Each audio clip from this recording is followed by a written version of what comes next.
Yo voy a ceñir mi intervención a 4 contenidos concretos. El primero es el porqué de este libro. El segundo es el porqué de este título. El tercero es un comentario breve sobre los contenidos. Y el cuarto aspecto es los elementos para un combate futuro. El porqué de este libro. Obviamente, hay una parte de gratificación personal cuando uno sabe que lo que ha escrito va a salir, se va a editar. Es una especie de satisfacción del ego que todo el mundo tiene cuando su obra se ve impresa. Pero es solamente una parte. Hay otra mucho más importante.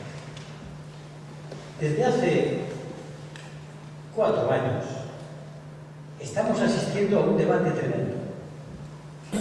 Basta leer las editoriales de los periódicos, las tertulias, algún debate político sobre los momentos que está viviendo la democracia, que está siendo raptada por el mercado. La crisis económica, la no construcción europea, los problemas sociales de fondo, gravísimos problemas fiscales y sobre todo algo impresionante, no se sabe a dónde vamos. No se sabe. Yo creo que todos los días los gobernantes se despiertan dando gracias a sus creencias y esperando que al día siguiente la cosa continúe, porque no saben si va a continuar. Ya hay de hecho economistas muy sesudos que han tenido la visión de futuro que plantean que si esto no cambia, no tenemos nada más que lo siguiente, o el caos o la catástrofe. Claro, para mucha gente parece que esto es nuevo, que esto ha surgido con la crisis de 2007. Sin embargo, comentando con el editor, veíamos que este debate ya ha tenido lugar hace muchos años, 20 años. Todo lo que está pasando ahora tuvo su génesis, tuvo su debate, hurtado muchas veces a la población, hurtado desde los medios de comunicación, hurtado desde la frivolidad política de quienes entendían que aquel debate era una posición de izquierdismo casi fraudulento. Me refiero a la construcción de la Unión Europea. Y la posición que tuvimos, y yo como representante máximo en el Congreso en ese momento de mi fuerza política, cuando la moneda única. Porque aquella posición nuestra, que después se ha visto que era bastante correcta, no era mi posición. Era la posición de muchos hombres y mujeres que trabajaron durante muchos años. Era la posición de hombres y mujeres de Izquierda Unida y del Partido Comunista que se entregaron a una de las cosas más revolucionarias que yo conozco, el estudiar, el saber. Si no hay estudio, la humanidad no avanza. Y permitidme, camaradas, si no hay estudio, no hay revolución. Estos hombres y mujeres, en el año 89, durante 5 días, se encerraron a debatir sobre la construcción de un discurso europeo que está vivo. La creación del concepto espacio económica y socialmente integrado es de aquella época.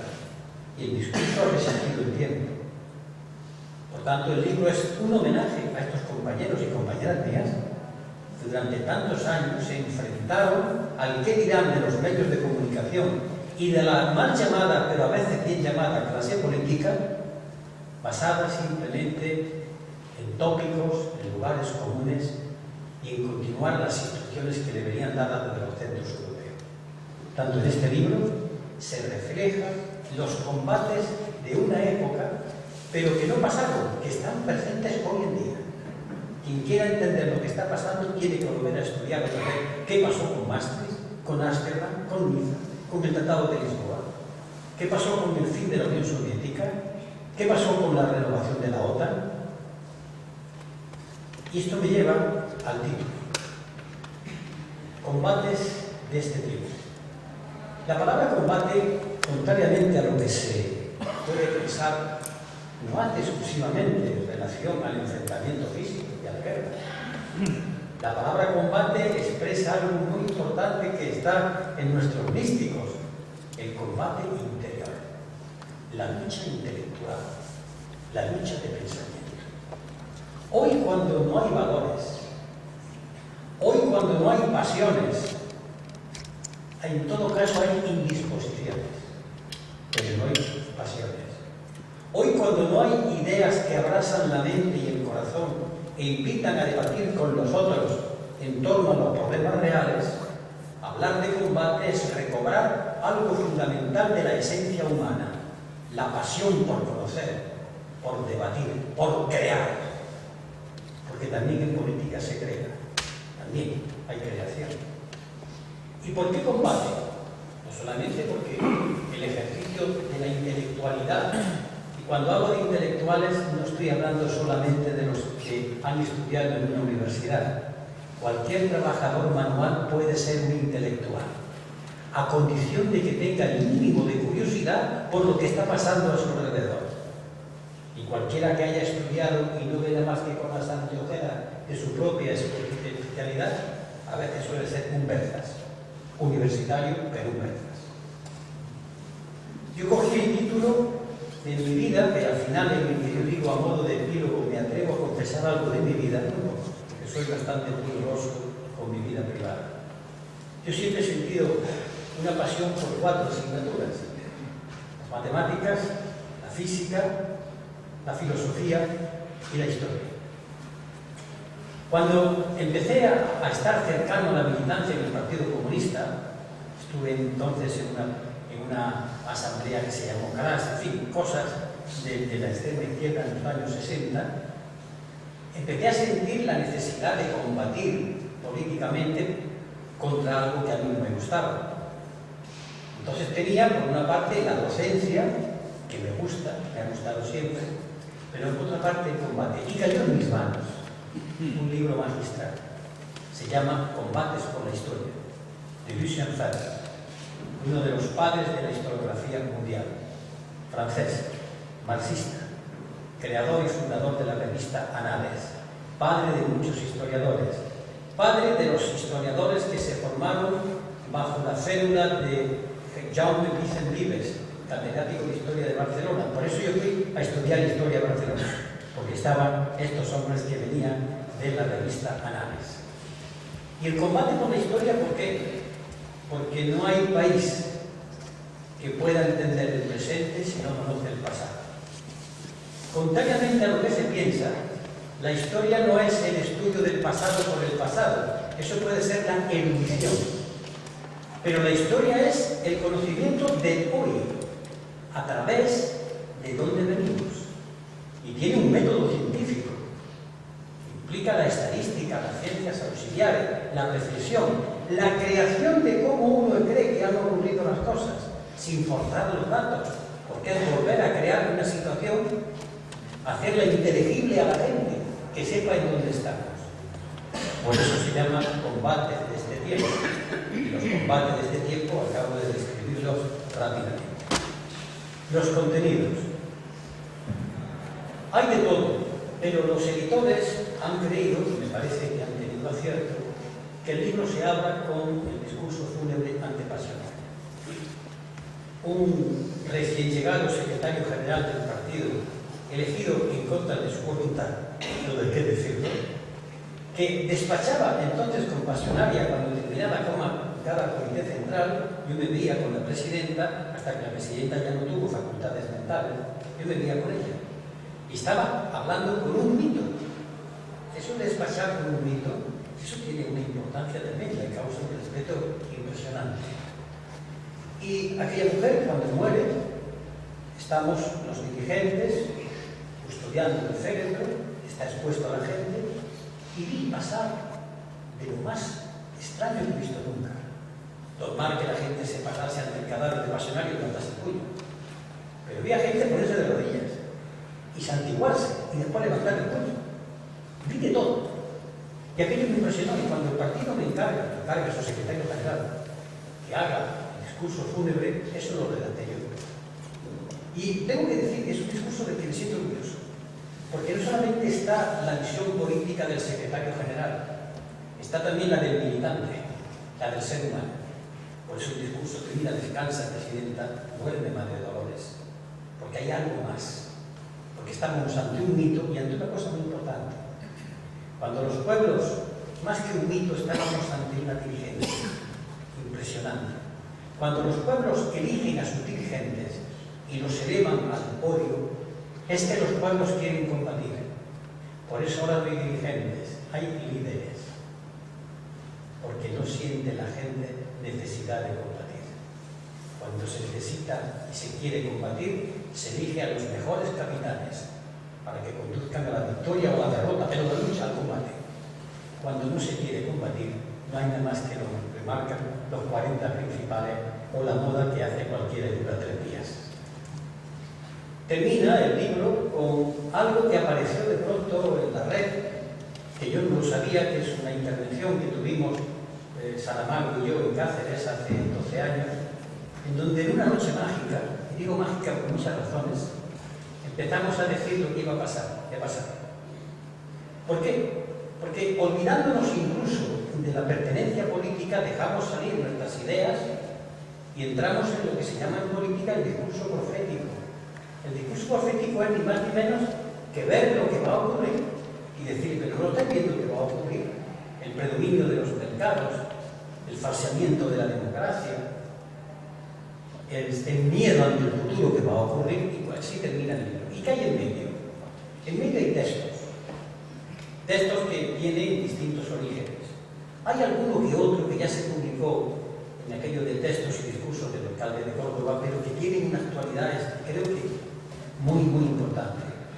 Hay, por ejemplo, intervenciones parlamentarias en torno a Maastricht. Era la opinión de Izquierda Unida dada por mí en el debate de Maastricht, y ya se habla de estas cosas que están apareciendo. Hay intervenciones parlamentarias ante Kofi Annan, que llega a España, al Congreso de los Diputados, y yo tengo que plantearle ante él cuál es nuestra opinión de la guerra de Yugoslavia y decirle con mucho respeto que la ONU no es una organización plenamente democrática. Y aquel hombre que reconoce delante de los diputados, porque no permitieron que entrasen las cámaras y los micrófonos de la televisión, ni se emitió en circuito cerrado, reconoce que la invasión de Yugoslavia hecha por la OTAN es totalmente ilegal. Eso está en el diario de sesiones. Hay también otras intervenciones parlamentarias, pero siempre hemos escogido, en un total primero de 2.500 textos, yo mismo les presenté unos 600, o sea que quedan por ahí muchos textos todavía. Después están cartas a Felipe González y a José María Aznar.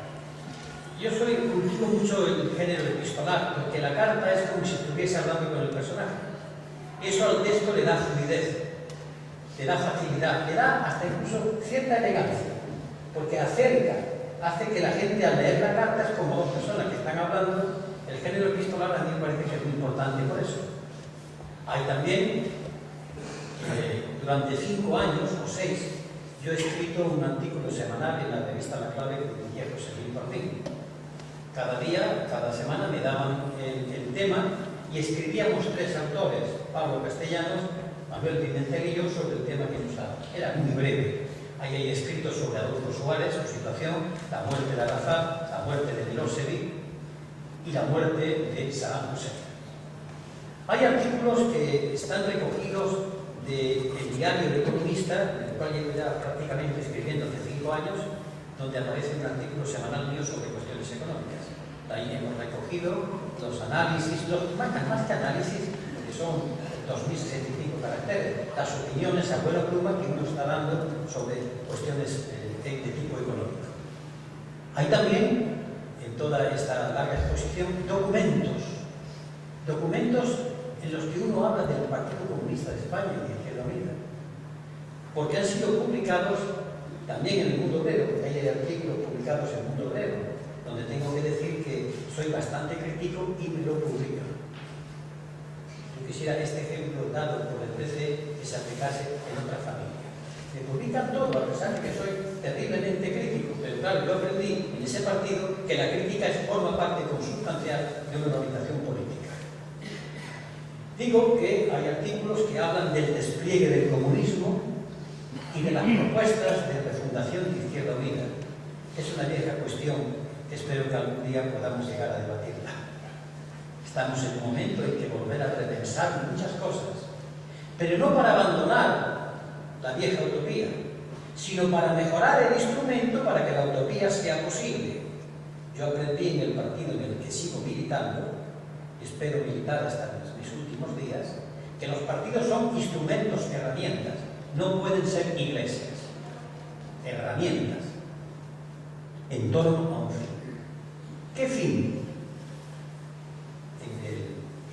En los textos yo planteo el tema de los derechos humanos, o también la cuestión de la República. Llevo muchos años hablando de la cuestión de la República porque me temo que la República para muchos de nosotros sea simplemente quitar al rey Juan Carlos y poner no sé quién. Yo eso no apunto de bola. Prefiero gastar ese tiempo jugar a dominó, que es una pasión. Pero si la República es quitar al rey y no saber qué vamos a poner, que me borren de esa República. La República es una concepción del mundo, de la sociedad, de la democracia, de la participación. Son unos valores que vienen desde la antigüedad y que cristalizan en la Revolución Francesa y se desarrollan durante todo lo que se llama el republicanismo español. Es algo muy serio, profundamente serio. No puede ser solamente una cuestión antirromántica. Se refleja en lo que aquí se ha cogido. En fin, estos son un breve repaso a los contenidos de este. Y por último, lo que son las guías, los elementos para el combate. Yo me defino como combatiente. Como combatiente porque creo que hoy la lucha de ideas sigue siendo básica. La lucha de ideas y el estudiar. No hay transformación sin ciencia. La ciencia es una herramienta de primer orden. Cuando alguien reniega de la ciencia, del conocimiento y del estudio, está haciendo traición a la humanidad. Y no digamos de aquellos hombres y mujeres que dicen militar en la izquierda y que reniegan del saber. Sepan que están traicionando a la izquierda. Aprendan de aquellos dirigentes obreros que se venían de las casas del pueblo, de los ateneos libertarios, aquellos hombres que iban predicando su doctrina a los jornaleros, que sin revolución mental no hay revolución. Simplemente protesta, grito y decibelios, pero al final humo, nada, vacío. Palabras altisonantes. ¿Cuáles son, por tanto, las herramientas del combate de hoy? Aquí se plantean, atraviesan todo el libro. ¿Cuál es el ideal que le podemos proponer hoy a la gente? No lo busquemos en nombre de ningún ismo.